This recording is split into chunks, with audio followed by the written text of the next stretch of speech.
Magandang araw po sa inyo lahat, lalong-lalo na sa mga minamahal kong Mother Butlers Guild ng ating Diocese ng Antipolo.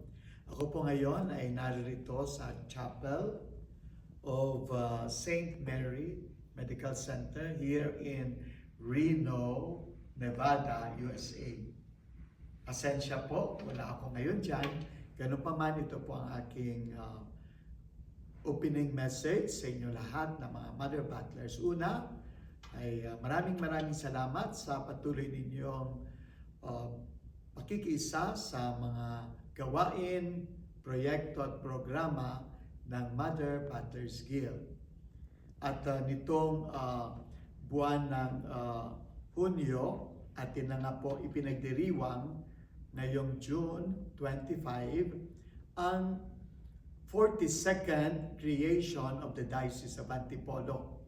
Pero ang ating pong pagdiriwang ay local, ibig sabihin, bawat parokya ay mayroong kanya-kanyang programa or misa patungkol sa ating establishment of the Diocese of Antipolo.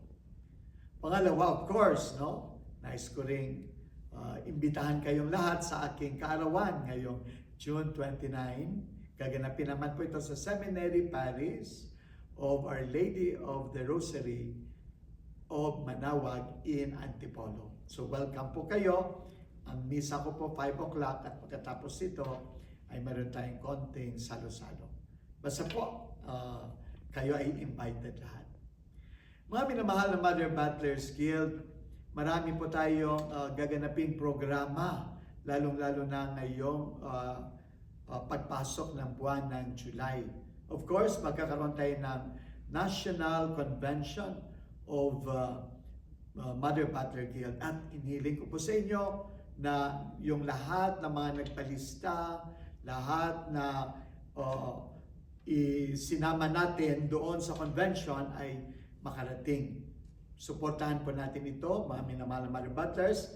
Kayo man ay hindi kasama doon sa mga nailista o kasama, we pray for the success of our National Convention of the Mother Butlers Guild gaganapin ngayong buwan ng July. At of course, alam naman natin na tuwing buwan ng July, ito yung ating foundation anniversary. At sa hindi lamang ito national, kundi local dito rin sa ating dioceses. Mga minamahal na Mother Butlers Guild, nawa patuloy tayo sa ating mga gawain, gampanin sa ating kanya-kanyang mga parokya. Alam ko hindi madali at marami minsan mga mga inaasahang pangyayari, lalong-lalo na ngayong bago ang mga kura paroko ng iba't ibang parokya natin. At sa inyo mga bagong kura paroko, I congratulate you, and not only that, good luck sa pakikipag-ugnayan ninyo sa inyong mga bagong kura paroko. Sa mga hindi naman nailipat na mga parish priest, patuloy po kayo sa inyong mga gawain at gampanin with dedication, love, and commitment. Bilang inyong spiritual director, patuloy po ako nakikisa sa inyo. Una, sa panalangin na nawa maging masigasig sa inyong paglilingkod bilang Mother Butler. Hindi lamang yan, kundi sa altar ng Panginoon. Pangalawa, I support all your activities. Dahil alam ko na lahat ng mga gawain ninyo, mga projects ninyo, at iba't ibang mga gampanin ay para sa ikagaganda ng Mother Butlers. So I all support them.